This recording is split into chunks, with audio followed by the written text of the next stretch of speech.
प्यारे बच्चों, मेरा नाम सुखजिंदर सिंह, साइंस मास्टर सरकारी सीनियर सैकेंडरी स्कूल जनेर, ਜ਼ਿਲ੍ਹਾ ਮੋਗਾ।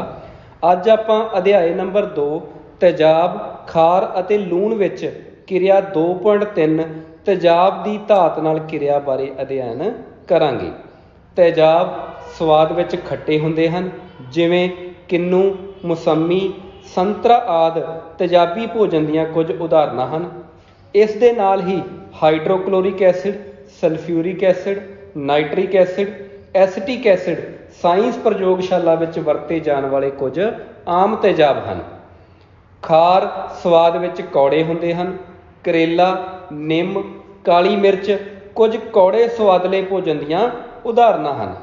ਤੇਜ਼ਾਬ ਨੀਲੇ ਲਿਟਮਸ ਨੂੰ ਲਾਲ, ਜਦ ਕਿ ਖਾਰ ਲਾਲ ਲਿਟਮਸ ਨੂੰ ਨੀਲੇ ਰੰਗ ਵਿੱਚ ਪਰਿਵਰਤਿਤ ਕਰ ਦਿੰਦੇ ਹਨ। ਤਾਂ ਪਿਆਰੇ ਬੱਚੋ, ਆਓ ਆਪਾਂ ਅੱਜ ਕਿਰਿਆ 2.3 ਦੇ ਉੱਪਰ ਚਰਚਾ ਕਰਦੇ ਹਾਂ। ਤਾਂ ਕਿਰਿਆ 2.3 ਵਿੱਚੋਂ ਤੇਜ਼ਾਬਾਂ ਦੀ ਧਾਤ ਨਾਲ ਕਿਰਿਆ। ਤਾਂ ਆਪਣੇ ਕੋਲੇ ਕੁਝ ਤੇਜ਼ਾਬ ਦੇ ਸੈਂਪਲ ਦਿੱਤੇ ਹੋਏ ਆ, ਜਿਸ ਤਰ੍ਹਾਂ ਕਿ sulphuric acid, ਹਾਈਡਰੋਕਲੋਰਿਕ acid, nitric acid ਔਰ ਐਸੀਟਿਕ ਐਸਿਡ।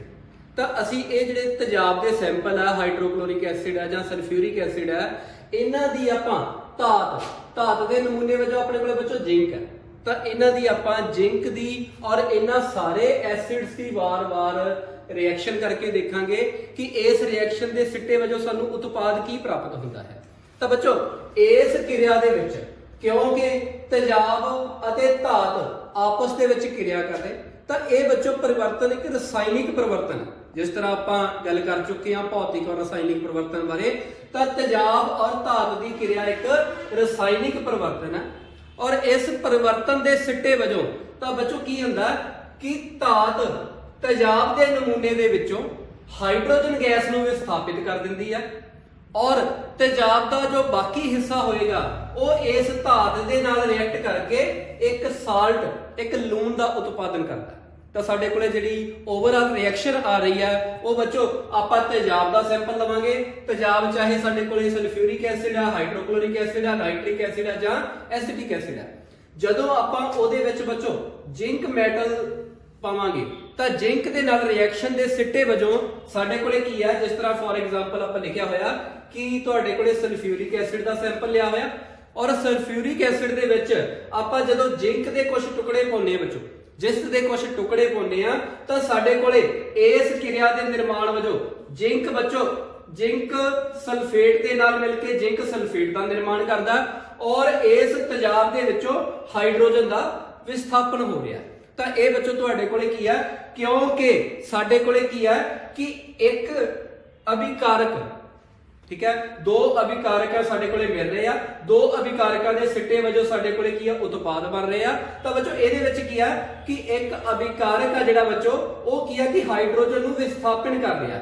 ਤਾਂ ਜਦੋਂ ਵਿਸਥਾਪਨ ਕਰ ਰਿਹਾ ਤਾਂ ਇਹਦਾ ਮਤਲਬ ਇਹ ਤੁਹਾਡੇ ਕੋਲੇ ਰਸਾਇਣਿਕ ਪ੍ਰਤੀਕਿਰਿਆਵਾਂ ਦੀ ਟਾਈਪ ਦੇ ਵਿੱਚ ਵਿਸਥਾਪਨ ਰਿਐਕਸ਼ਨ ਹੈ, ਡਿਸਪਲੇਸਮੈਂਟ ਰਿਐਕਸ਼ਨ ਦੀ ਇੱਕ ਟਾਈਪ ਹੈ। ਤਾਂ ਹਾਈਡਰੋਜਨ ਜਿਹੜਾ ਬੱਚੋ ਉਹ ਇਸ ਤੇਜ਼ਾਬ ਦੇ ਸੈਂਪਲ ਦੇ ਵਿੱਚੋਂ ਡਿਸਪਲੇਸ ਹੋ ਰਿਹਾ ਹੈ। ਤਾਂ ਸਾਡੇ ਕੋਲੇ ਇਹ ਇੱਕ ਡਿਸਪਲੇਸਮੈਂਟ ਰਿਐਕਸ਼ਨ ਦੀ ਉਦਾਹਰਣ ਹੈ। ਤਾਂ ਇਸ ਉਦਾਹਰਣ ਦੇ ਵਿੱਚ ਬੱਚੋ ਜਿੱਦਾਂ ਕਿ ਆਪਾਂ ਗੱਲ ਕੀਤੀ ਹੈ ਕਿ ਜਿਵੇਂ ਹੀ ਅਸੀਂ ਦਾਣੇਦਾਰ ਜਿਸ ਤਰ੍ਹਾਂ ਸਾਡੇ ਕੋਲੇ ਉਹਨੂੰ ਅਸੀਂ ਜਦੋਂ ਹੀ ਸਲਫਿਊਰਿਕ ਐਸਿਡ ਦੇ ਵਿੱਚ ਪਾਉਂਦੇ ਆ ਤਾਂ ਸਾਡੇ ਕੋਲੇ ਹਾਈਡਰੋਜਨ ਗੈਸ ਵਿਸਥਾਪਿਤ ਹੋ ਰਹੀ ਹੈ, ਔਰ ਨਾਲ ਸਾਡੇ ਕੋਲੇ ਜਿਹੜਾ ਬਾਕੀ ਦਾ ਪਾਰਟ ਆ ਇਸ ਵਿੱਚੋਂ ਤੇਜ਼ਾਬ ਦਾ ਉਹ ਇਸ ਮੈਟਲ ਦੇ ਨਾਲ ਰਿਐਕਸ਼ਨ ਕਰਕੇ ਸਾਡੇ ਕੋਲੇ ਸਾਲਟ ਦਾ ਨਿਰਮਾਣ ਕਰ ਰਿਹਾ। ਤਾਂ ਸਾਡੇ ਕੋਲੇ ਓਵਰਆਲ ਰਿਐਕਸ਼ਨ ਬਣ ਰਹੀ ਆ ਤੇਜ਼ਾਬ ਪਲੱਸ ਧਾਤ, ਸਿੱਟੇ ਵਜੋਂ ਸਾਡੇ ਕੋਲੇ ਜਿਸ ਜ਼ਿੰਕ ਸਲਫੇਟ ਹੈ ਇੱਕ ਲੂਣ ਹੈ, ਤਾਂ ਸਾਡੇ ਕੋਲੇ ਲੂਣ ਬਣ ਰਿਹਾ, ਨਾਲ ਸਾਡੇ ਕੋਲੇ ਹਾਈਡਰੋਜਨ ਗੈਸ ਦਾ ਵਿਸਥਾਪਨ ਹੋ ਰਿਹਾ। ਤਾਂ ਬੱਚੋ ਇਸ ਕਿਰਿਆ ਦੇ ਵਿੱਚ ਅਸੀਂ ਜੋ ਸਾਡੇ ਕੋਲੇ ਹਾਈਡਰੋਜਨ ਗੈਸ ਬਣ ਰਹੀ ਹੈ, ਇਸ ਹਾਈਡਰੋਜਨ ਗੈਸ ਦਾ ਆਪਾਂ ਸੁਭਾਅ ਚੈੱਕ ਕਰਾਂਗੇ। ਤਾਂ ਜੋ ਸਾਡੀ ਕਿਰਿਆ ਦੇ ਵਜੋਂ ਉਤਪਾਦ ਦੇ ਵਿੱਚ ਹਾਈਡਰੋਜਨ ਗੈਸ ਪੈਦਾ ਹੋ ਰਹੀ ਹੈ, ਜੇ ਤਾਂ ਬੱਚੋ ਇਹ ਹਾਈਡਰੋਜਨ ਗੈਸ ਦਾ ਸੁਭਾਅ ਤੇਜ਼ਾਬੀ ਹੋਵੇਗਾ ਤਾਂ ਤੇਜ਼ਾਬੀ ਵਸਤੂਆਂ ਨੀਲੇ ਲਿਟਮਸ ਪੇਪਰ ਦਾ ਰੰਗ ਲਾਲ ਕਰ ਦਿੰਦੀਆਂ। ਤਾਂ ਜਿਸ ਤਰ੍ਹਾਂ ਬੱਚੋ ਸਾਡੇ ਕੋਲੇ ਇਹ ਲਿਟਮਸ ਪੇਪਰ ਹੈ, ਤਾਂ ਜੇਕਰ ਸਾਡੇ ਕੋਲੇ ਇਸ ਗੈਸ ਦਾ ਸੁਭਾਅ ਤੇਜ਼ਾਬੀ ਹੋਵੇਗਾ ਤਾਂ ਨੀਲੇ ਲਿਟਮਸ ਪੇਪਰ ਦਾ ਰੰਗ ਲਾਲ ਹੋ ਜਾਵੇਗਾ। ਅਤੇ ਜੇਕਰ ਬੱਚੋ ਸਾਡੇ ਕੋਲੇ ਜਿਹੜਾ ਗੈਸ ਆ ਹਾਈਡਰੋਜਨ ਗੈਸ ਪੈਦਾ ਹੋ ਰਹੀ, ਜੇਕਰ ਉਹਦਾ ਸੁਭਾਅ ਖਾਰੀ ਹੋਏਗਾ ਤਾਂ ਖਾਰੀ ਸੁਭਾਅ ਵਾਲੀਆਂ ਵਸਤੂਆਂ ਵਿੱਚੋਂ ਲਾਲ ਲਿਟਮਸ ਪੇਪਰ ਨੂੰ ਨੀਲਾ ਕਰ ਦਿੰਦੀਆਂ। ਤਾਂ ਇਹਦਾ ਮਤਲਬ ਜੇਕਰ ਉਤਪਾਦ ਵਜੋਂ ਪੈਦਾ ਹੋਣ ਵਾਲੀ ਹਾਈਡਰੋਜਨ ਗੈਸ ਦਾ ਸੁਭਾਅ ਜਿਹੜਾ ਉਹ ਖਾਰੀ ਹੋਏਗਾ ਤਾਂ ਫਿਰ ਸਾਡੇ ਕੋਲੇ ਜੋ ਲਾਲ ਲਿਟਮਸ ਪੇਪਰ ਆ ਉਹਦਾ ਜਿਹੜਾ ਰੰਗ ਆ ਉਹ ਨੀਲਾ ਹੋ ਜਾਵੇਗਾ। ਤਾਂ ਅਸੀਂ ਇਸ ਕਿਰਿਆ 2.3 ਦੇ ਵਿੱਚ ਵਾਰੋ-ਵਾਰ ਜਿਹੜੇ ਸਾਡੇ ਕੋਲੇ ਐਸਿਡ ਦੇ ਨਮੂਨੇ ਆ sulphuric acid, ਹਾਈਡਰੋਕਲੋਰਿਕ acid, nitric acid ਔਰ ਐਸੀਟਿਕ ਐਸਿਡ, ਉਹਦੇ ਨਾਲ ਵਿੱਚੋਂ ਜ਼ਿੰਕ ਮੈਟਲ ਆ ਜਿਹੜਾ ਉਹਦੀ ਕਿਰਿਆ ਕਰਕੇ ਦੇਖਾਂਗੇ ਔਰ ਉਤਪੰਨ ਹੋਣ ਵਾਲੀ ਹਾਈਡਰੋਜਨ ਗੈਸ ਦੀ ਪਰਖ ਕਰਾਂਗੇ, ਉਹਦੇ ਸੁਭਾਅ ਦੀ ਪਰਖ ਕਰਾਂਗੇ, ਉਹਦੀ ਜਲਣਸ਼ੀਲਤਾ ਦੀ ਪਰਖ ਕਰਾਂਗੇ। ਤਾਂ ਆਓ ਹੁਣ ਆਪਾਂ ਇਸ ਰਸਾਇਣਿਕ ਸਮੀਕਰਨ ਦੇ ਉੱਪਰ ਚਰਚਾ ਕਰਦੇ ਹਾਂ। ਆਪਾਂ ਵਾਰੋ-ਵਾਰੀ ਇਹ ਸਾਰੇ ਜਿਹੜੇ ਐਸਿਡ ਦੇ ਸੈਂਪਲ ਲੈ ਕੇ ਉਹਨਾਂ ਦੀ ਜ਼ਿੰਕ ਦੇ ਨਾਲ ਰਿਐਕਸ਼ਨ ਕਰਕੇ ਹਾਈਡਰੋਜਨ ਗੈਸ ਦੀ ਉਤਪਤੀ ਕਰਦੇ ਹਾਂ।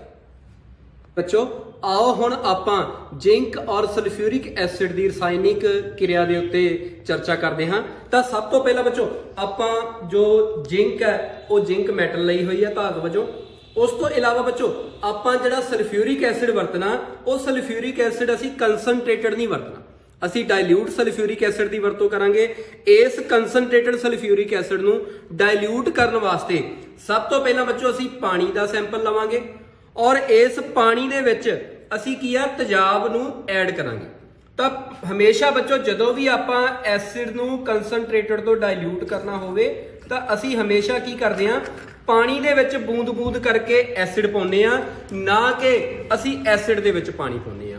ਤਾਂ ਕਿਉਂਕਿ ਬੱਚੋ ਪਾਣੀ ਦੇ ਵਿੱਚ ਅਸੀਂ ਤੇਜ਼ਾਬ ਪਾਉਣਾ ਹੁੰਦਾ, ਇਹਦਾ ਕਾਰਨ ਇਹ ਆ ਕਿ ਇਹ ਜਿਹੜਾ ਜਦੋਂ ਅਸੀਂ ਤੇਜ਼ਾਬ ਦੇ ਵਿੱਚ ਪਾਣੀ ਪਾਉਂਦੇ ਆ ਤਾਂ ਤੇਜ਼ਾਬ ਦੇ ਵਿੱਚ ਪਾਣੀ ਪਾਉਣ ਦੇ ਨਾਲ ਇਹ ਜਿਹੜੀ ਬੱਚੋ ਇਸ ਕਿਰਿਆ ਦੇ ਵਿੱਚ ਬਹੁਤ ਜ਼ਿਆਦਾ ਜਿਹੜੀ ਤਾਪ ਦੀ ਮਾਤਰਾ ਉਹ ਪੈਦਾ ਹੁੰਦੀ ਆ। ਤਾਂ ਇੰਨਾ ਜ਼ਿਆਦਾ ਤਾਪ ਪੈਦਾ ਹੋਣ ਕਰਕੇ ਕਈ ਵਾਰੀ ਜਿਵੇਂ ਆਪਣੇ ਕੋਲੇ ਕੱਚ ਦਾ ਬੀਕਰ ਆ ਤਾਂ ਇਹ ਟੁੱਟ ਸਕਦਾ ਜਾਂ ਫਟ ਸਕਦਾ। ਤਾਂ ਇਹਦੇ ਨਾਲ ਬੱਚੋ ਉਹ ਜਿਹੜੇ ਐਸਿਡ ਦੇ ਛਿੱਟੇ ਆ ਉਹ ਸਾਡੇ ਸਰੀਰ ਉੱਪਰ ਪੈ ਸਕਦੇ ਆ, ਜਿਹਦੇ ਨਾਲ ਸਾਡੀ ਚਮੜੀ ਦਾ ਨੁਕਸਾਨ ਹੋ ਸਕਦਾ। ਤਾਂ ਹਮੇਸ਼ਾ ਐਸਿਡ ਨੂੰ ਡਾਇਲੂਟ ਕਰਨ ਵਾਸਤੇ ਪਹਿਲਾਂ ਤੁਸੀਂ ਰਿਕੁਆਇਰਡ ਅਮਾਉਂਟ ਦੇ ਵਿੱਚ ਪਾਣੀ ਲੈਣਾ ਔਰ ਪਾਣੀ ਦੇ ਵਿੱਚ ਬੂੰਦ-ਬੂੰਦ ਕਰਕੇ ਅਸੀਂ ਐਸਿਡ ਪਾਉਣਾ, ਤਾਂ ਕਿ ਜਿਹੜੀ ਐਕਸਟਰਾ ਅਮਾਉਂਟ ਆਫ ਹੀਟ ਜਿਹੜੀ ਪ੍ਰੋਡਿਊਸ ਹੋ ਰਹੀ ਆ, ਜਿਹੜਾ ਇਹ ਐਕਸੋਥਰਮਿਕ ਰਿਐਕਸ਼ਨ ਹੋਣ ਕਰਕੇ, ਤਾਪ ਨਿਕਾਸੀ ਕਿਰਿਆ ਹੋਣ ਕਰਕੇ, ਤਾਂ ਕਿ ਇਹ ਕੋਈ ਨੁਕਸਾਨ ਨਾ ਹੋਵੇ। ਇਸ ਕਰਕੇ ਹਮੇਸ਼ਾ ਐਸਿਡ ਨੂੰ ਡਿਲੂਟ ਕਰਨ ਲਈ ਪਾਣੀ ਦੇ ਵਿੱਚ ਐਸਿਡ ਨੂੰ ਪਾਉਣਾ ਚਾਹੀਦਾ। ਤਾਂ ਪਿਆਰੇ ਬੱਚੋ ਹੁਣ ਆਪਾਂ ਸਲਫਿਊਰਿਕ ਐਸਿਡ ਔਰ ਜ਼ਿੰਕ ਦੀ ਜਿਹੜੀ ਰਿਐਕਸ਼ਨ ਆ ਉਹ ਕਰਕੇ ਦੇਖਦੇ ਹਾਂ। ਤਾਂ ਅਸੀਂ ਇਸ ਟੈਸਟ ਟਿਊਬ ਦੇ ਵਿੱਚ ਬੱਚੋ ਡਾਇਲੂਟ ਸਲਫਿਊਰਿਕ ਐਸਿਡ ਲਿਆ। ਡਾਇਲੂਟ ਸਲਫਿਊਰਿਕ ਐਸਿਡ ਦੇ ਵਿੱਚ ਬੱਚੋ ਆਪਾਂ ਜ਼ਿੰਕ ਜਿਹੜੀ ਮੈਟਲ ਆ ਉਹ ਐਡ ਕਰਦੇ। ਤਾਂ ਤੁਸੀਂ ਨਾਲ ਦੀ ਨਾਲ ਦੇਖ ਰਹੇ ਹੋ ਕਿ ਕਿੰਨੀ ਫਾਸਟ ਇਹ ਰਿਐਕਸ਼ਨ ਹੋ ਰਹੀ ਹੈ। ਸਾਡੇ ਕੋਲ ਜਿਹੜੀ ਉਤਪੰਨ ਹੋ ਰਹੀ ਗੈਸ ਹੈ ਹਾਈਡਰੋਜਨ ਗੈਸ ਪੈਦਾ ਹੋ ਰਹੀ ਹੈ। ਹਾਈਡਰੋਜਨ ਗੈਸ ਦਾ ਜੇ ਅਸੀਂ ਸੁਭਾਅ ਚੈੱਕ ਕਰਨਾ ਹੋਵੇ ਤਾਂ ਅਸੀਂ ਬੱਚੋ ਲਾਲ ਲਿਟਮਸ ਪੇਪਰ, ਇਹਦੇ ਮੋਇਸਟ ਲਿਟਮਸ ਪੇਪਰ ਇਹਦੇ ਸੰਪਰਕ ਦੇ ਵਿੱਚ ਲੈ ਕੇ ਆਏ। ਤਾਂ ਲਾਲ ਲਿਟਮਸ ਪੇਪਰ ਆ ਬੱਚੋ ਉਹਦਾ ਕਲਰ ਦੇ ਵਿੱਚ ਕੋਈ ਵੀ ਚੇਂਜ ਨਹੀਂ ਆਇਆ। ਇਹਦਾ ਮਤਲਬ ਕੀ ਆ, ਲਾਲ ਲਿਟਮਸ ਆ ਜਿਹੜਾ ਉਹ ਪਰਿਵਰਤਨ ਨਹੀਂ ਹੋਇਆ ਕਲਰ ਦੇ ਵਿੱਚ। ਇਸੇ ਤਰ੍ਹਾਂ ਅਸੀਂ ਨੀਲਾ ਲਿਟਮਸ ਪੇਪਰ ਮੋਇਸਟ ਕਰਕੇ ਇਹਦੇ ਸੰਪਰਕ ਦੇ ਵਿੱਚ ਲੈ ਕੇ ਆਉਨੇ। ਤਾਂ ਨੀਲਾ ਲਿਟਮਸ ਪੇਪਰ ਬੱਚੋ ਜਦੋਂ ਅਸੀਂ ਗੈਸ ਦੇ ਸੰਪਰਕ ਦੇ ਵਿੱਚ ਲੈ ਕੇ ਆਉਂਦੇ ਆ ਤਾਂ ਨੀਲਾ ਲਿਟਮਸ ਪੇਪਰ ਵੀ ਨੀਲਾ ਹੀ ਰਹਿੰਦਾ ਹੈ। ਇਹਦਾ ਮਤਲਬ ਬਲੂ ਲਿਟਮਸ ਪੇਪਰ ਬਲੂ ਹੀ ਰਿਹਾ ਔਰ ਰੈੱਡ ਲਿਟਮਸ ਪੇਪਰ ਆ ਜਿਹੜਾ ਬੱਚੋ ਉਹ ਰੈੱਡ ਹੀ ਰਿਹਾ। ਤਾਂ ਇਹਦਾ ਮਤਲਬ ਲਿਟਮਸ ਦੇ ਵਿੱਚ ਕੋਈ ਪਰਿਵਰਤਨ ਨਾ ਆਉਣ ਕਰਕੇ ਅਸੀਂ ਕਹਿ ਸਕਦੇ ਹਾਂ ਕਿ ਜਿਹੜੀ ਹਾਈਡਰੋਜਨ ਗੈਸ ਆ ਨਾ ਤਾਂ ਇਹਦਾ ਸੁਭਾਅ ਤੇਜ਼ਾਬੀ ਹੈ, ਨਾ ਹੀ ਇਹਦਾ ਸੁਭਾਅ ਜਿਹੜਾ ਉਹ ਖਾਰੀ ਹੈ। ਤਾਂ ਇਹ ਸਾਡੇ ਕੋਲੇ ਬੱਚੋ ਨਿਊਟਰਲ ਨੇਚਰ ਦੀ ਹੈ। ਠੀਕ ਹੈ, ਤਾਂ ਇੱਥੋਂ ਅਸੀਂ ਹਾਈਡਰੋਜਨ ਗੈਸ ਆ ਜਿਹੜੀ ਜ਼ਿੰਕ ਮੈਟਲ ਔਰ ਸਲਫਿਊਰਿਕ ਐਸਿਡ ਦੇ ਨਾਲ, ਡਾਇਲੂਟ ਸਲਫਿਊਰਿਕ ਐਸਿਡ ਦੇ ਨਾਲ ਹਾਈਡਰੋਜਨ ਗੈਸ ਪੈਦਾ ਹੋਈ ਔਰ ਉਹ ਹਾਈਡਰੋਜਨ ਗੈਸ ਨਾ ਤਾਂ ਤੇਜ਼ਾਬੀ ਹੈ ਔਰ ਨਾ ਹੀ ਉਹ ਖਾਰੀ ਹੈ। ਇਸ ਤੋਂ ਬਾਅਦ ਬੱਚੋ ਜੇਕਰ ਅਸੀਂ ਸਾਡੇ ਸੋਲੂਸ਼ਨ ਦੇ ਵਿੱਚ ਸਾਡੇ ਕੋਲੇ ਕੀ ਹੈ, ਜ਼ਿੰਕ ਦੇ ਨਾਲ ਜਦੋਂ ਸਲਫਿਊਰਿਕ ਐਸਿਡ ਰਿਐਕਟ ਹੋਇਆ ਜ਼ਿੰਕ ਸਲਫੇਟ ਦੇ ਨਾਲ ਹਾਈਡਰੋਜਨ ਗੈਸ ਪੈਦਾ ਹੋਈ। ਇਸ ਹਾਈਡਰੋਜਨ ਗੈਸ ਦਾ ਅਸੀਂ ਜਿਹੜਾ ਨੇਚਰ ਹੈ ਉਹ ਡਿਸਕਸ ਕਰ ਚੁੱਕੇ ਹਾਂ। ਸਾਨੂੰ ਕਿਸ ਤਰ੍ਹਾਂ ਪਤਾ ਚੱਲੇਗਾ ਕਿ ਜਿਹੜਾ ਸਾਡੇ ਕੋਲੇ ਨਾਲ ਜਿਹੜਾ ਪ੍ਰੋਡਕਟ ਹੈ ਉਹ ਜ਼ਿੰਕ ਸਲਫੇਟ ਪੈਦਾ ਹੋਇਆ।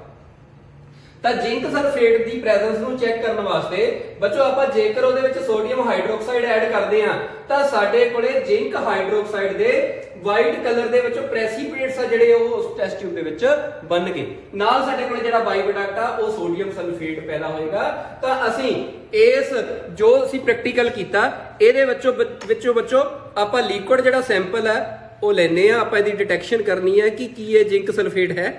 ਤਾਂ ਇਸ ਲਿਕੁਇਡ ਸੈਂਪਲ ਦੇ ਵਿੱਚ ਬੱਚੋ ਆਪਾਂ ਕੀ ਕਰਨਾ ਕਿ ਆਪਾਂ ਇਹਦੇ ਵਿੱਚ ਕੁਝ ਅਮਾਉਂਟ ਦੇ ਵਿੱਚ ਕੀ ਆ ਕਿ ਸੋਡੀਅਮ ਹਾਈਡਰੋਕਸਾਈਡ ਪਾਵਾਂਗੇ। ਜਦੋਂ ਆਪਾਂ ਬੱਚੋ ਪੈਲਟਸ ਆ ਜਿਹੜੇ ਸੋਡੀਅਮ ਹਾਈਡਰੋਕਸਾਈਡ ਦੇ, ਇਹਨਾਂ ਨੂੰ ਡਿਸੋਲਵ ਕਰਕੇ ਇਹਨਾਂ ਨੂੰ ਐਕੋਸ ਫਾਰਮ ਬਣਾਈ ਹੋਈ ਆ। ਤਾਂ ਜਦੋਂ ਬੱਚੋ ਆਪਾਂ ਇਹਦੇ ਵਿੱਚ ਸੋਡੀਅਮ ਹਾਈਡਰੋਕਸਾਈਡ ਦੀ ਐਡੀਸ਼ਨ ਕਰਦੇ ਆ ਤਾਂ ਸੋਡੀਅਮ ਹਾਈਡਰੋਕਸਾਈਡ ਐਡ ਕਰਨ ਦੇ ਨਾਲ ਤੁਸੀਂ ਦੇਖ ਰਹੇ ਹੋ ਕਿ ਜਿਹੜਾ ਤੁਹਾਡੇ ਕੋਲੇ ਬੱਚੋ ਕੀ ਆ ਕਿ ਇਹਦੇ ਵਿੱਚ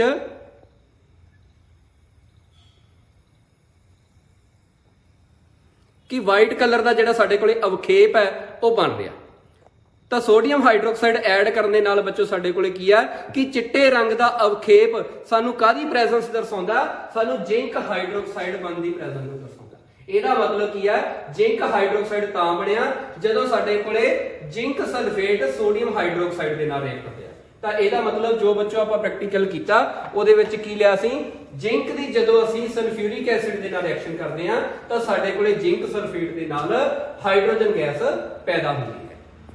ਤਾਂ ਪਿਆਰੇ ਬੱਚੋ ਅਗਲੀ ਜੋ ਆਪਾਂ ਪ੍ਰਤੀਕਿਰਿਆ ਡਿਸਕਸ ਕਰਨੀ ਆ ਉਹ ਆ ਸਾਡੇ ਕੋਲੇ ਕਿ ਅਸੀਂ ਦਾਣੇਦਾਰ ਜਿਸਟ ਦੇ ਵਿੱਚ ਜਾਂ ਜ਼ਿੰਕ ਦੇ ਵਿੱਚ ਹਾਈਡਰੋਕਲੋਰਿਕ ਐਸਿਡ ਹੈ ਜਿਹੜਾ ਉਹ ਪਾ ਕੇ ਦੇਖਾਂਗੇ। ਤਾਂ ਸਾਡੇ ਕੋਲੇ ਬੱਚੋ ਜ਼ਿੰਕ ਕਲੋਰਾਈਡ ਔਰ ਜ਼ਿੰਕ ਕਲੋਰਾਈਡ ਦੇ ਨਾਲ ਜਿਹੜੀ ਹਾਈਡਰੋਜਨ ਗੈਸ ਦੀ ਆ ਉਹ ਉਤਪਤੀ ਹੋ ਰਹੀ ਹੈ। ਤਾਂ ਆਓ ਇਸ ਪ੍ਰਤੀਕਿਰਿਆ ਨੂੰ ਆਪਾਂ ਕਿਰਿਆ ਦੀ ਸਹਾਇਤਾ ਦੇ ਨਾਲ ਕਰਕੇ ਦੇਖਦੇ ਹਾਂ। ਤਾਂ ਇਹ ਬੱਚੋ ਸਾਡੇ ਕੋਲੇ ਸੇਮ ਜਿਸਟ, ਠੀਕ ਹੈ, ਜ਼ਿੰਕ ਦੇ ਸਾਡੇ ਕੋਲੇ ਗ੍ਰੈਨੂਲਸ ਹੈ, ਇਹਨਾਂ ਨੂੰ ਅਸੀਂ ਇੱਕ ਟੈਸਟ ਟਿਊਬ ਦੇ ਵਿੱਚ ਪਾਇਆ ਔਰ ਬੱਚੋ ਇਹਨਾਂ ਨੂੰ ਟੈਸਟ ਟਿਊਬ ਦੇ ਵਿੱਚ ਪਾਉਣ ਤੋਂ ਬਾਅਦ ਇਹ ਸਾਡੇ ਕੋਲੇ ਹਾਈਡਰੋਕਲੋਰਿਕ ਐਸਿਡ ਹੈ। ਹਾਈਡਰੋਕਲੋਰਿਕ ਐਸਿਡ ਨੂੰ ਜਦੋਂ ਬੱਚੋ ਆਪਾਂ ਇਸ ਟੈਸਟ ਟਿਊਬ ਦੇ ਵਿੱਚ ਪਾਵਾਂਗੇ, ਇੱਕ ਤਾਂ ਆਪਾਂ ਇਹਦੇ ਵਿੱਚ ਬਬਲਿੰਗ ਦੇਖਣੀ ਆ ਵੀ ਹਾਈਡਰੋਜਨ ਗੈਸ ਆ ਜਿਹੜੀ ਉਹ ਉਤਪੰਨ ਹੋ ਰਹੀ ਆ। ਦੂਜਾ ਆਪਾਂ ਇਸ ਪ੍ਰਤੀਕਿਰਿਆ ਦੇ ਵਿੱਚ ਦੇਖਾਂਗੇ ਕਿ ਜਿਹੜੀ ਹਾਈਡਰੋਜਨ ਗੈਸ ਆ ਉਹ ਕੰਬਸਟੀਬਲ ਆ, ਭਾਵ ਉਹ ਜਲਣਸ਼ੀਲ ਗੈਸ ਆ, ਉਹਨੂੰ ਅੱਗ ਲੱਗ ਜਾਂਦੀ ਆ। ਤਾਂ ਇਹਦਾ ਰਿਜ਼ਲਟ ਬੱਚੋ ਆਪਾਂ ਦੇਖਦੇ ਹਾਂ। ਤਾਂ ਇਹ ਅਸੀਂ ਹਾਈਡਰੋਕਲੋਰਿਕ ਐਸਿਡ ਦਾ ਸੈਂਪਲ ਲਿਆ ਔਰ ਸੌਰੀ ਇਹ ਜ਼ਿੰਕ ਅਸੀਂ ਇਸ ਟੈਸਟ ਟਿਊਬ ਦੇ ਵਿੱਚ ਪਾਇਆ ਹੈਗਾ ਔਰ ਜ਼ਿੰਕ ਦੇ ਵਿੱਚ ਬੱਚੋ ਨੈਕਸਟ ਸਾਡੇ ਕੋਲੇ ਕੀ ਹੈ ਕਿ ਅਸੀਂ ਹਾਈਡਰੋਕਲੋਰਿਕ ਐਸਿਡ ਪਾ ਰਹੇ। ਤਾਂ ਬੱਚੋ ਤੁਸੀਂ ਜਿਹੜੀ ਬਬਲਿੰਗ ਆ ਉਹ ਬੜੇ ਧਿਆਨ ਦੇ ਨਾਲ ਦੇਖ ਸਕਦੇ ਹੋ ਕਿ ਕਿੰਨੀ ਅਮਾਉਂਟ ਦੇ ਵਿੱਚ ਜਿਹੜੀ ਹਾਈਡਰੋਜਨ ਗੈਸ ਆ ਉਹ ਪੈਦਾ ਹੋ ਰਹੀ ਆ। ਔਰ ਹੁਣ ਆਪਾਂ ਬੱਚੋ ਜਿਹੜੀ ਹਾਈਡਰੋਜਨ ਗੈਸ ਆ ਤੁਸੀਂ ਦੇਖ ਸਕਦੇ ਹੋ ਕਿ ਇਹਦੇ ਵਿੱਚੋਂ ਬਬਲ ਆਊਟ ਨਿਕਲ ਰਹੀ ਆ, ਬਾਹਰ ਨਿਕਲ ਰਹੀ ਆ। ਔਰ ਅਸੀਂ ਬੱਚੋ ਇਹਦਾ ਕੀ ਆ ਕਿ ਅਸੀਂ ਦੇਖਣਾ ਕਿ ਇਹ ਗੈਸ ਕੰਬਸਟੀਬਲ ਆ ਜਾਂ ਕੰਬਸਟੀਬਲ ਨਹੀਂ ਗੀ। ਤਾਂ ਬੱਚੋ ਤੁਸੀਂ ਦੇਖ ਸਕਦੇ ਹੋ ਕਿ ਜਿਹੜੀ ਗੈਸ ਆ ਉਹਨੂੰ ਕੀ ਆ, ਅੱਗ ਲੱਗੀ ਹੋਈ ਆ। ਤਾਂ ਇਹ ਗੈਸ ਕੀ ਆ, ਕੰਬਸਟੀਬਲ ਗੈਸ ਹੈ। ਤਾਂ ਬੱਚੋ ਤੁਸੀਂ ਦੇਖ ਸਕਦੇ ਹੋ ਕਿ ਹਾਈਡਰੋਜਨ ਗੈਸ ਆ ਜਿਹੜੀ ਇਹ ਕੀ ਆ, ਜਲ ਰਹੀ ਆ, ਇਹ ਕੰਬਸਟੀਬਲ ਗੈਸ ਹੈ। ਤਾਂ ਤੁਸੀਂ ਬੜੇ ਧਿਆਨ ਨਾਲ ਇਹਨੂੰ ਦੁਬਾਰਾ ਦੇਖ ਸਕਦੇ ਹੋ ਕਿ ਹਾਈਡਰੋਜਨ ਗੈਸ ਆ ਬੱਚੋ ਜਿਹੜੀ ਉਹ ਜਲਣਸ਼ੀਲ ਗੈਸ ਆ। ਹਾਈਡਰੋਜਨ ਗੈਸ ਨੂੰ ਕੀ ਆ ਕਿ ਅੱਗ ਲੱਗ ਸਕਦੀ ਹੈ, ਠੀਕ ਹੈ। ਤਾਂ ਹੁਣ ਬੱਚੋ ਕੀ ਆ ਕਿ ਆਪਾਂ ਨੈਕਸਟ ਆ ਜਿਹੜਾ ਦੁਬਾਰਾ ਦੇਖ ਸਕਦੇ ਆ, ਇਹਦੇ ਵਿੱਚੋਂ ਬੱਚੋ ਹਾਈਡਰੋਜਨ ਗੈਸ ਆ ਜਿਹੜੀ ਉਹ ਇਵੋਲਵ ਹੋ ਰਹੀ ਆ ਔਰ ਹਾਈਡਰੋਜਨ ਗੈਸ ਕੀ ਆ, ਕੰਬਸਟੀਬਲ ਗੈਸ ਹੋਣ ਕਰਕੇ ਕੀ ਆ ਕਿ ਉਹਨੂੰ ਕੀ ਆ ਕਿ ਅੱਗ ਫੜ ਲੈਂਦੀ ਆ। ਤਾਂ ਹਾਈਡਰੋਜਨ ਗੈਸ ਕੰਬਸਟੀਬਲ ਨੇਚਰ ਦੀ ਹੈ, ਠੀਕ ਹੈ। ਤਾਂ ਇਹ ਬੱਚੋ ਸਾਡੇ ਕੋਲੇ ਇੱਕ ਪ੍ਰਤੀਕਿਰਿਆ ਸੀ ਕਿ ਹਾਈਡਰੋਜਨ ਗੈਸ ਜੋ ਇਸ ਪ੍ਰਤੀਕਿਰਿਆ ਵਜੋਂ ਪੈਦਾ ਹੋ ਰਹੀ ਆ, ਹਾਈਡਰੋਜਨ ਗੈਸ ਜਲਣਸ਼ੀਲ ਗੈਸ ਹੁੰਦੀ ਹੈ, ਹਾਈਡਰੋਜਨ ਗੈਸ ਕੰਬਸਟੀਬਲ ਨੇਚਰ ਦੀ ਹੁੰਦੀ ਹੈ। ਅਗਲਾ ਬੱਚੋ ਜਿਹੜਾ ਆਪਣਾ ਇਹਦੇ ਨਾਲ ਹੀ ਐਕਟੀਵਿਟੀ ਦੇ ਵਿੱਚ ਆ ਕਿ ਜਦੋਂ ਅਸੀਂ ਬੱਚੋ ਹਾਈਡਰੋਜਨ ਗੈਸ ਆ ਜਿਹੜੀ ਉਹਨੂੰ ਕੀ ਆ ਕਿ ਆਪਾਂ ਉਹਦੇ ਨੇੜੇ ਮਾਚਿਸ ਦੀ ਤੀਲੀ ਲੈ ਕੇ ਆਉਨੇ ਆ ਤਾਂ ਉਹ ਕੀ ਆ ਕਿ ਪੌਪ ਦੀ ਆਵਾਜ਼ ਦੇ ਨਾਲ ਕੀ ਆ ਉਹ ਜਲਦੀ ਆ। ਜਿੱਦਾਂ ਕਿ ਆਪਾਂ ਨੂੰ ਇਸ ਡਾਇਗਰਾਮ ਦੇ ਵਿੱਚ ਵੀ ਐਕਸਪਲੇਨ ਕੀਤਾ ਹੋਇਆ ਕਿ ਜਿਵੇਂ ਹੀ ਬੱਚੋ ਆਪਾਂ ਕੀ ਆ ਕਿ ਜਿਸਟ ਦੇ ਵਿੱਚ ਹਾਈਡਰੋਕਲੋਰਿਕ ਐਸਿਡ ਜਾਂ ਸਲਫਿਊਰਿਕ ਐਸਿਡ ਦੀ ਐਡੀਸ਼ਨ ਕਰਦੇ ਆ ਤਾਂ ਜਿਹੜੀ ਬੱਚੋ ਨਿਕਾਸ ਨਲੀ ਆ ਇਹਦੇ ਵਿੱਚੋਂ ਜਿਹੜੀ ਹਾਈਡਰੋਜਨ ਗੈਸ ਆ ਇਹਨੂੰ ਜਦੋਂ ਆਪਾਂ ਸਾਬਣ ਦੇ ਘੋਲ ਦੇ ਵਿੱਚ ਦੀ ਲਗਾਉਂਦੇ ਹੈਗੇ ਆ, ਉਹਦੇ ਨੇੜੇ ਮੋਮਬੱਤੀ ਲੈ ਕੇ ਆਵਾਂਗੇ ਤਾਂ ਸਾਡੇ ਕੋਲੇ ਫਟ ਜਾਂ ਪੌਪ ਦੀ ਆਵਾਜ਼ ਦੇ ਨਾਲ ਜਿਹੜੀ ਹਾਈਡਰੋਜਨ ਗੈਸ ਆ ਉਹ ਜਲਦੀ ਹੈਗੀ ਆ। ਤਾਂ ਇਹਨੂੰ ਬੱਚੋ ਆਪਾਂ ਦੇਖਦੇ ਹੈਗੇ ਆ ਕਿ ਕਿਸ ਤਰ੍ਹਾਂ ਜਿਹੜੀ ਹਾਈਡਰੋਜਨ ਗੈਸ ਹੈ ਉਹ ਕੀ ਆ ਕਿ ਪੌਪ ਦੀ ਆਵਾਜ਼ ਦੇ ਨਾਲ ਜਲਦੀ ਆ। ਤਾਂ ਇਸੇ ਪ੍ਰਤੀਕਿਰਿਆ ਨੂੰ ਬੱਚੋ ਆਪਾਂ ਕੀ ਆ ਕਿ ਦੁਬਾਰਾ ਕਰਕੇ ਦੇਖਾਂਗੇ। ਤਾਂ ਅਸੀਂ ਕੋਈ ਹੋਰ ਟੈਸਟ ਟਿਊਬ ਲੈਣੇ ਆ ਬੱਚੋ। ਇਸ ਟੈਸਟ ਟਿਊਬ ਦੇ ਵਿੱਚ ਅਸੀਂ ਸੇਮ ਕੀ ਕੀਤਾ ਹੈਗਾ ਕਿ ਜ਼ਿੰਕ ਦੀ ਐਡੀਸ਼ਨ ਕੀਤੀ ਹੈ। ਜ਼ਿੰਕ ਦੀ ਐਡੀਸ਼ਨ ਕਰਨ ਦੇ ਨਾਲ ਬੱਚੋ ਨੈਕਸਟ ਆਪਣੇ ਕੋਲੇ ਜੋ ਪ੍ਰੋਸੈਸ ਹੈ ਕਿ ਆਪਾਂ ਇਹਦੇ ਵਿੱਚ ਕੀ ਕਰਨਾ ਹੈਗਾ ਕਿ ਹਾਈਡਰੋਕਲੋਰਿਕ ਐਸਿਡ ਐਡ ਕਰ ਰਹੇ। ਤਾਂ ਇਹ ਬੱਚੋ ਆਪਾਂ ਹਾਈਡਰੋਕਲੋਰਿਕ ਐਸਿਡ ਐਡ ਕੀਤਾ ਇਹਦੇ ਵਿੱਚ। ਹਾਈਡਰੋਜਨ ਗੈਸ ਆ ਜਿਹੜੀ ਉਹ ਇਵੋਲਵ ਹੋ ਰਹੀ ਆ ਉਸੇ ਤਰ੍ਹਾਂ ਸਾਡੇ ਕੋਲੇ ਸੇਮ ਪ੍ਰੋਸੈਸ ਦੇ ਥਰੂ। ਇਹ ਬੱਚੋ ਆਪਾਂ ਸਾਬਣ ਦਾ ਇੱਕ ਘੋਲ ਆ ਜਿਹੜਾ ਉਹ ਘੋਲ ਕੇ ਰੱਖਿਆ ਹੋਇਆ।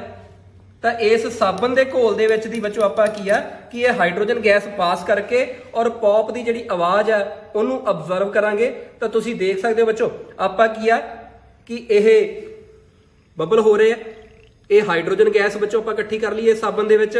ਔਰ ਇਸ ਹਾਈਡਰੋਜਨ ਗੈਸ ਦੇ ਨੇੜੇ ਜਦੋਂ ਬੱਚੋ ਆਪਾਂ ਕੋਈ ਜਲਦੀ ਹੋਈ ਤੀਲੀ ਜਾਂ ਜਲਦੀ ਹੋਈ ਕੋਈ ਮੋਮਬੱਤੀ ਲੈ ਕੇ ਆਵਾਂਗੇ ਤਾਂ ਸਾਡੇ ਕੋਲੇ ਕੀ ਹੈ ਕਿ ਜਾਂ ਤਾਂ ਪੌਪ ਦੀ ਆਵਾਜ਼ ਜਾਂ ਇੱਕ ਪਟਾਕੇ ਦੀ ਆਵਾਜ਼ ਵਾਂਗੂ, ਕਿਉਂਕਿ ਹਾਈਡਰੋਜਨ ਗੈਸ ਬੱਚੋ ਜਲਨਸ਼ੀਲ ਗੈਸ ਹੈ, ਤਾਂ ਸਾਡੇ ਕੋਲੇ ਬਹੁਤ ਤੇਜ਼ ਧਮਾਕਾ ਵੀ ਹੋ ਸਕਦਾ। ਤਾਂ ਜਿਹਦੇ ਕਰਕੇ ਇਹ ਜਿਹੜਾ ਐਕਸਪੈਰੀਮੈਂਟ ਆ ਤੁਸੀਂ ਬਿਨਾਂ ਅਧਿਆਪਕ ਦੀ ਹਾਜ਼ਰੀ ਤੋਂ ਨਹੀਂ ਕਰਨਾ ਹੈਗਾ। ਤਾਂ ਤੁਸੀਂ ਦੇਖ ਸਕਦੇ ਬੱਚੋ ਹਾਈਡਰੋਜਨ ਗੈਸ ਦੇ ਨੇੜੇ ਜਦੋਂ ਆਪਾਂ ਜਲਦੀ ਹੋਈ ਮੋਮਬੱਤੀ ਲੈ ਕੇ ਆਏ ਤਾਂ ਇਸ ਤਰ੍ਹਾਂ ਜਿਹੜੀ ਹਾਈਡਰੋਜਨ ਗੈਸ ਆ ਉਹ ਕੀ ਆ ਕਿ ਆਵਾਜ਼ ਆ ਜਿਹੜੀ ਪਟਾਕੇ ਵਰਗੀ ਆਵਾਜ਼ ਜਾਂ ਪੌਪ ਦੀ ਸਾਊਂਡ ਦੇ ਨਾਲ ਉਹ ਜਲਦੀ ਆ। ਅਸੀਂ ਹੋਰ ਕੁਝ ਹਾਈਡਰੋਜਨ ਗੈਸ ਦਾ ਸੈਂਪਲ ਆ ਜਿਹੜਾ ਉਹ ਇਕੱਠਾ ਕਰ ਰਹੇ। ਇਸੇ ਤਰ੍ਹਾਂ ਆਪਾਂ ਡਾਇਰੈਕਟ ਵੀ ਇਹਦੇ ਵਿੱਚ ਇਹ ਐਕਸਪੈਰੀਮੈਂਟ ਕਰਕੇ ਦੇਖ ਸਕਦੇ। ਤਾਂ ਤੁਸੀਂ ਸਾਊਂਡ ਆ ਜਿਹੜੀ ਉਹ ਬੱਚੋ ਨੋਟ ਕਰੋ, ਠੀਕ ਹੈ। ਤਾਂ ਫਟ ਦੀ ਆਵਾਜ਼ ਦੇ ਨਾਲ ਜਾਂ ਫਟ ਦੀ ਆਵਾਜ਼ ਦੇ ਨਾਲ ਜਿਹੜੀ ਇਹ ਹਾਈਡਰੋਜਨ ਗੈਸ ਆ ਉਹ ਜਲਦੀ ਹੈ। ਤਾਂ ਇਹ ਬੱਚੋ ਚੀਜ਼ ਹੈ ਜਿਹੜੀ ਤੁਸੀਂ ਇਹਦੇ ਵਿੱਚ ਅਬਜ਼ਰਵ ਕੀਤੀ ਕਿ ਸਾਡੇ ਕੋਲੇ ਕੀ ਆ, ਇਸ ਜਿਹੜੀ ਹਾਈਡਰੋਕਲੋਰਿਕ ਐਸਿਡ ਦੇ ਨਾਲ ਜਦੋਂ ਆਪਾਂ ਜ਼ਿੰਕ ਦੀ ਰਿਐਕਸ਼ਨ ਕਰਦੇ ਆ ਤਾਂ ਅਸੀਂ ਦੋ ਚੀਜ਼ਾਂ ਇਸ ਪ੍ਰੈਕਟੀਕਲ ਦੇ ਵਿੱਚ ਦੇਖੀਆਂ ਹੁਣ ਤੱਕ। ਨੰਬਰ 1 ਤੇ ਕਿ ਜਦੋਂ ਅਸੀਂ ਇਸ ਵਿੱਚੋਂ ਜ਼ਿੰਕ ਦੇ ਵਿੱਚ ਹਾਈਡਰੋਕਲੋਰਿਕ ਐਸਿਡ ਪਾਇਆ ਸਾਡੇ ਕੋਲੇ ਜ਼ਿੰਕ ਕਲੋਰਾਈਡ ਦੇ ਨਾਲ ਹਾਈਡਰੋਜਨ ਗੈਸ ਪੈਦਾ ਹੋਈ। ਉਹ ਹਾਈਡਰੋਜਨ ਗੈਸ ਨੰਬਰ 1 ਤੇ ਕੰਬਸਟੀਬਲ ਆ, ਜਲਨਸ਼ੀਲ ਆ, ਆਪਾਂ ਉਹਦੀ ਪਰਖ ਕਰ ਚੁੱਕੇ ਆ। ਔਰ ਨੰਬਰ 2 ਤੇ ਜਦੋਂ ਆਪਾਂ ਉਹਦੇ ਨੇੜੇ ਕੋਈ ਜਲਦੀ ਹੋਈ ਮੋਮਬੱਤੀ ਲੈ ਕੇ ਆਉਂਦੇ ਆ ਆਪਾਂ ਉਸ ਪ੍ਰੋਡਿਊਸ ਗੈਸ ਨੂੰ ਸਾਬਣ ਦੇ ਘੋਲ ਦੇ ਵਿੱਚ ਦੀ ਪਾਸ ਕੀਤਾ। ਸਾਬਣ ਦੇ ਘੋਲ ਵਿੱਚ ਆਪਾਂ ਉਹਨੂੰ ਇਕੱਠਾ ਕੀਤਾ ਹਾਈਡਰੋਜਨ ਗੈਸ ਨੂੰ। ਜਿਵੇਂ ਹੀ ਅਸੀਂ ਕੋਈ ਜਲਦੀ ਹੋਈ ਮੋਮਬੱਤੀ ਉਹਦੇ ਨੇੜੇ ਲੈ ਕੇ ਆਏ ਤਾਂ ਸਾਡੇ ਕੋਲੇ ਫਟ ਦੀ ਜਾਂ ਪੌਪ ਦੀ ਆਵਾਜ਼ ਦੇ ਨਾਲ ਜਿਹੜੀ ਹਾਈਡਰੋਜਨ ਗੈਸ ਆ ਉਹ ਜਲਦੀ ਹੈ। ਤਾਂ ਇਹ ਬੱਚੋ ਸੀਗੀ ਸਾਡੇ ਕੋਲੇ ਹਾਈਡਰੋਜਨ ਜ਼ਿੰਕ ਦੀ ਹਾਈਡਰੋਕਲੋਰਿਕ ਐਸਿਡ ਦੇ ਨਾਲ ਕਿਰਿਆ।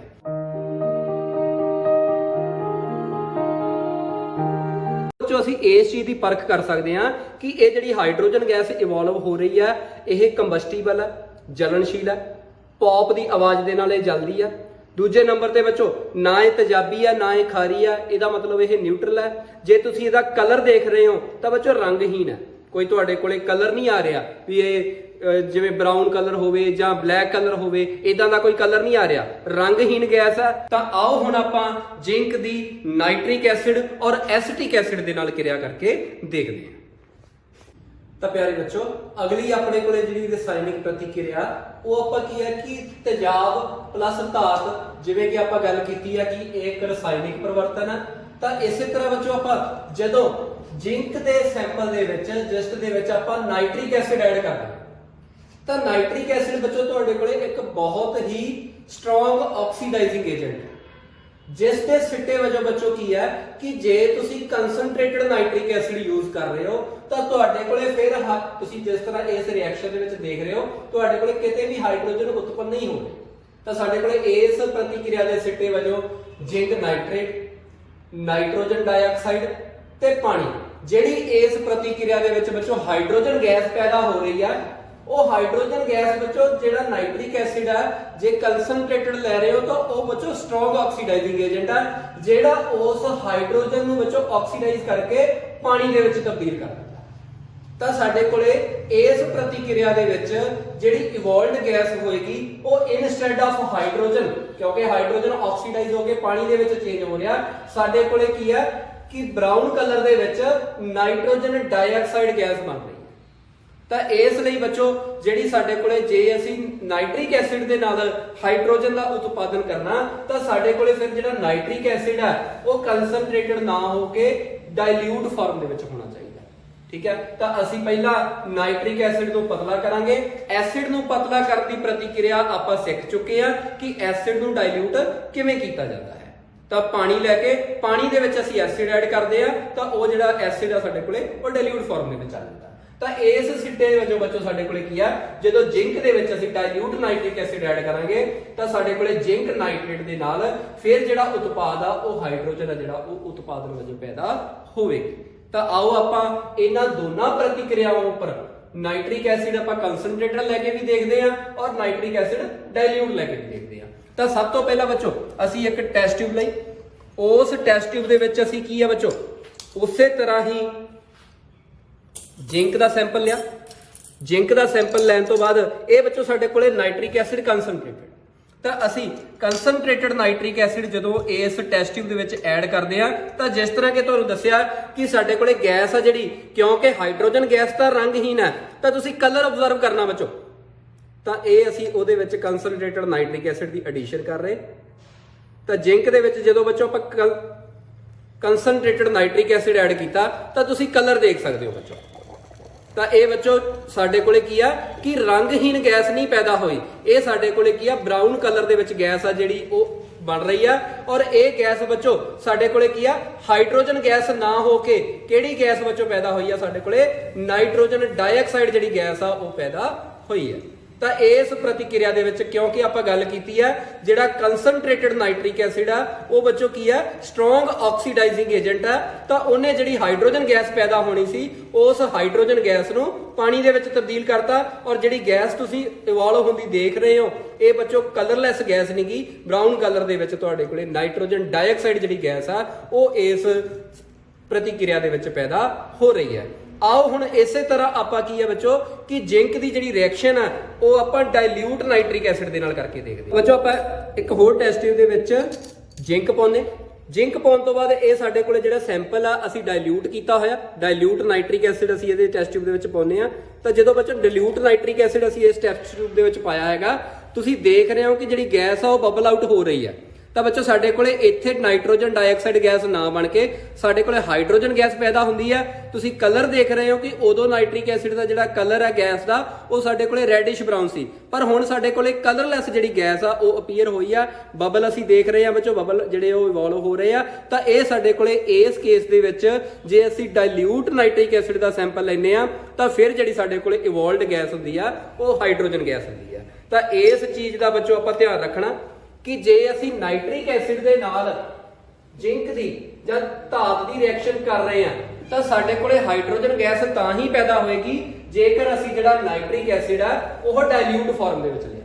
जे साडे कोले नाइट्रिक एसिड कंसनट्रेटेड होएगा तो क्योंकि ये पहला ही बहुत ज्यादा स्ट्रॉन्ग ऑक्सीडाइजिंग एजेंट है तो पैदा होने वाली हाइड्रोजन गैस को ऑक्सीडाइज करके ये पानी के विच तब्दील कर दिंदा और जिहड़ी गैस पैदा हुंदी है वो इनस्टेड ऑफ हाइड्रोजन साडे कोले की है कि ब्राउन कलर दे विच नाइट्रोजन डाइऑक्साइड जिहड़ी गैस आ वो पैदा होंदी है।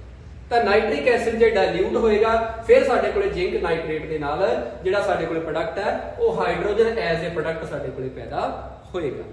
ਤਾਂ ਲਾਸਟ ਦੇ ਵਿੱਚ ਸਾਡੇ ਕੋਲੇ ਬੱਚੋ ਜਿਹੜੀ ਰਿਐਕਸ਼ਨ ਹੈ ਪ੍ਰਤੀਕਿਰਿਆ ਉਹ ਅਸੀਂ ਜਿੰਕ ਔਰ ਐਸੀਟਿਕ ਐਸਿਡ ਦੀ ਕਰਕੇ ਦੇਖਾਂਗੇ। ਐਸੀਟਿਕ ਜਿੰਕ ਦੇ ਵਿੱਚ ਜਦੋਂ ਅਸੀਂ ਐਸੀਟਿਕ ਐਸਿਡ ਪਾਵਾਂਗੇ ਤਾਂ ਬੱਚੋ ਜਿੰਕ ਦੇ ਨਾਲ ਸਾਡੇ ਕੋਲੇ ਜਿੰਕ ਐਸੀਟੇਟ ਪੈਦਾ ਹੋਏਗਾ ਔਰ ਨਾਲ ਸਾਡੇ ਕੋਲੇ ਹਾਈਡਰੋਜਨ ਗੈਸ ਪੈਦਾ ਹੋਏਗੀ। ਤਾਂ ਜਿਵੇਂ ਕਿ ਆਪਾਂ ਸਟਾਰਟਿੰਗ ਦੇ ਵਿੱਚ ਇਹ ਗੱਲ ਕੀਤੀ ਸੀਗੀ ਕਿ ਜਦੋਂ ਤੇਜ਼ਾਬ ਦੇ ਵਿੱਚ ਤੁਸੀਂ ਧਾਤ ਦਾ ਕੋਈ ਸੈਂਪਲ ਪਾਉਂਦੇ ਹੋ ਤਾਂ ਤੁਹਾਡੇ ਕੋਲੇ ਹਾਈਡਰੋਜਨ ਗੈਸ ਜਿਹੜੀ ਉਹ ਪੈਦਾ ਹੁੰਦੀ ਹੈ। ਤਾਂ ਇਥੋਂ ਬੱਚੋ ਹਾਈਡਰੋਜਨ ਗੈਸ ਆ ਜਿਹੜੀ ਉਹ ਪੈਦਾ ਹੋ ਰਹੀ ਹੈ। ਦੋ ਹਾਈਡਰੋਜਨ ਦੇ ਜਿਹੜੇ ਬੱਚੋ ਐਟਮ ਹੈ ਉਹ ਮਿਲ ਕੇ ਤੁਹਾਡੇ ਕੋਲੇ ਹਾਈਡਰੋਜਨ ਐਜ਼ ਏ ਮੋਲੀਕਿਊਲ ਪੈਦਾ ਕਰ ਰਹੇ ਆ। ਬਾਕੀ ਤੁਹਾਡੇ ਕੋਲੇ ਕੀ ਆ ਜਿੰਕ ਦੇ ਨਾਲ ਜਿਹੜਾ ਸਾਡੇ ਕੋਲੇ ਕੀ ਆ ਐਸੀਟਿਕ ਆਇਨ ਮਿਲ ਕੇ ਜਿੰਕ ਐਸੀਟੇਟ ਬਣ ਰਿਹਾ। ਤਾਂ ਸਾਡੇ ਕੋਲੇ ਕੀ ਆ ਕਿ ਜਿਹੜਾ ਐਸਿਡ ਦਾ ਬਾਕੀ ਦਾ ਪੋਰਸ਼ਨ ਹੈ ਉਹ ਧਾਤ ਦੇ ਨਾਲ ਮਿਲ ਕੇ ਲੂਣ ਬਣਾ ਦਿੰਦਾ ਔਰ ਬਾਕੀ ਸਾਡੇ ਕੋਲੇ ਹਾਈਡਰੋਜਨ ਗੈਸ ਆ ਜਿਹੜੀ ਉਹ ਪੈਦਾ ਹੁੰਦੀ ਆ। ਤਾਂ ਪਿਆਰੇ ਬੱਚੋ ਇਹ ਸੀ ਆਪਣੇ ਕੋਲੇ ਕਿਰਿਆ 2.3 ਜਿਹਦੇ ਵਿੱਚ ਆਪਾਂ ਤੇਜ਼ਾਬ ਦੀ ਧਾਤ ਦੇ ਨਾਲ ਕਿਰਿਆ ਦੇ ਉੱਪਰ ਚਰਚਾ ਕੀਤੀ ਹੈ। ਤਾਂ ਸਭ ਤੋਂ ਪਹਿਲਾਂ ਅਸੀਂ ਜਿੰਕ ਦੇ ਵਿੱਚ ਸਲਫਿਊਰਿਕ ਐਸਿਡ ਪਾ ਕੇ ਦੇਖਿਆ ਤਾਂ ਸਾਡੇ ਕੋਲੇ ਜਿੰਕ ਸਲਫੇਟ ਦੇ ਨਾਲ ਹਾਈਡਰੋਜਨ ਗੈਸ ਪੈਦਾ ਹੋਈ। ਉਸ ਤੋਂ ਬਾਅਦ ਬੱਚੋ ਆਪਾਂ ਜਿੰਕ ਦੇ ਵਿੱਚ ਹਾਈਡਰੋਕਲੋਰਿਕ ਐਸਿਡ ਪਾ ਕੇ ਦੇਖਿਆ, ਸਾਡੇ ਕੋਲੇ ਜਿੰਕ ਕਲੋਰਾਈਡ ਦੇ ਨਾਲ ਹਾਈਡਰੋਜਨ ਗੈਸ ਦੀ ਉਤਪਤੀ ਹੋਈ। ਤਾਂ ਅਸੀਂ ਉਸ ਹਾਈਡਰੋਜਨ ਗੈਸ ਦੇ ਵਿੱਚ ਕੰਬਸਟੀਬਲ ਨੇਚਰ ਬਾਰੇ ਜਾਂ ਉਹਦੇ ਪੌਪ ਦੇ ਨਾਲ ਜਲ ਦੀ ਆਵਾਜ਼ ਦੇ ਬਾਰੇ ਵੀ ਡਿਸਕਸ ਕੀਤਾ ਕਿ ਜਦੋਂ ਆਪਾਂ ਇਸ ਟੈਸਟ ਟਿਊਬ ਦੇ ਵਿੱਚ ਜਿੰਕ ਦੇ ਵਿੱਚ ਹਾਈਡਰੋਕਲੋਰਿਕ ਐਸਿਡ ਜਾਂ ਸਲਫਿਊਰਿਕ ਐਸਿਡ ਪਾਉਂਦੇ ਆ ਤਾਂ ਜਿਹੜੀ ਸਾਡੇ ਕੋਲੇ ਹਾਈਡਰੋਜਨ ਗੈਸ ਬਣ ਰਹੀ ਹੈ ਉਸ ਹਾਈਡਰੋਜਨ ਗੈਸ ਵਿੱਚੋਂ ਕੰਬਸਟੀਬਲ ਵੀ ਆ ਔਰ ਉਹਨੂੰ ਅੱਗ ਵੀ ਲੱਗਦੀ ਆ ਔਰ ਉਹ ਜਿਹੜੀ ਹਾਈਡਰੋਜਨ ਗੈਸ ਹੈ ਉਹ ਬੱਚੋ ਜੇ ਆਪਾਂ ਉਹਦੇ ਨੇੜੇ ਇੱਕ ਜਲਦੀ ਹੋਈ ਮੋਮਬੱਤੀ ਲੈ ਕੇ ਆਏ ਤਾਂ ਉਹ ਪੌਪ ਦੀ ਆਵਾਜ਼ ਦੇ ਨਾਲ ਜਲਦੀ ਹੈ, ਯਾਨੀ ਕਿ ਇੱਕ ਪਟਾਕੇ ਵਰਗੀ ਆਵਾਜ਼ ਵੀ ਉਹਨੇ ਸਾਨੂੰ ਦਿੱਤੀ ਸੀ। ਇਸੇ ਤਰ੍ਹਾਂ ਬੱਚੋ ਜੇਕਰ ਅਸੀਂ ਨਾਈਟ੍ਰਿਕ ਐਸਿਡ ਕੰਸਨਟ੍ਰੇਟਡ ਦੇ ਨਾਲ ਜਿੰਕ ਦੀ ਰਿਐਕਸ਼ਨ ਕਰਦੇ ਆ ਤਾਂ ਸਾਡੇ ਕੋਲੇ ਜਿਹੜੀ ਪ੍ਰੋਡਿਊਸਡ ਗੈਸ ਹੈ ਉਹ ਹਾਈਡਰੋਜਨ ਦੀ ਬਜਾਏ ਸਾਡੇ ਕੋਲੇ ਨਾਈਟ੍ਰੋਜਨ ਡਾਈਆਕਸਾਈਡ ਪੈਦਾ ਹੋਏਗੀ ਜੇਕਰ ਸਾਡੇ ਕੋਲੇ ਨਾਈਟ੍ਰਿਕ ਐਸਿਡ ਕੰਸਨਟ੍ਰੇਟਡ ਹੈ। क्योंकि आप गल की आ स्ट्रॉन्ग ऑक्सीडाइजिंग एजेंट आ, हाइड्रोजन पैदा जी हो रही आ उन्होंने पानी दे विच ऑक्सीडाइज करके पानी दे विच तब्दील कर। इसलिए सानू बच्चों जी नाइट्रिक एसिड है जे असी हाइड्रोजन गैस पैदा करनी आ तो सानू डाइल्यूट फॉर्म दे विच लेना, तो जो जिंक के नाल असी डाइल्यूट नाइट्रिक एसिड की रिएक्शन करते हैं तो साडे कोले सेम प्रोडक्ट जिंक नाइट्रेट के नाल हाइड्रोजन गैस की जी उत्पत्ति वो हुंदी है।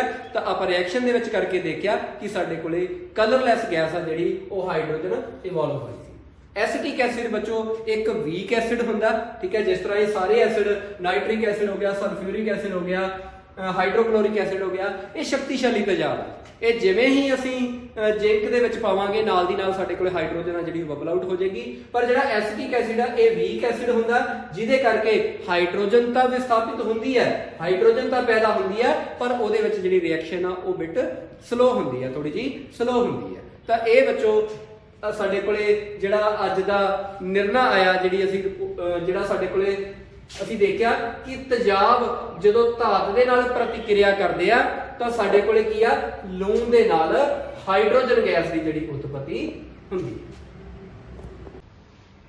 तो प्यारे बच्चों अज आपां तेजाबां दी धात नाल किरिया उपर विशेष अध्ययन किया है, जिस दे तहत हाइड्रोजन गैस की प्राप्ति अते हाइड्रोजन गैस दीयां विशेषतावां उपर विशेष चर्चा की है। उम्मीद है तुसी इन्हां प्रतिक्रियावां नूं अपनी साइंस की कापी उपर नोट कर लिया होवेगा।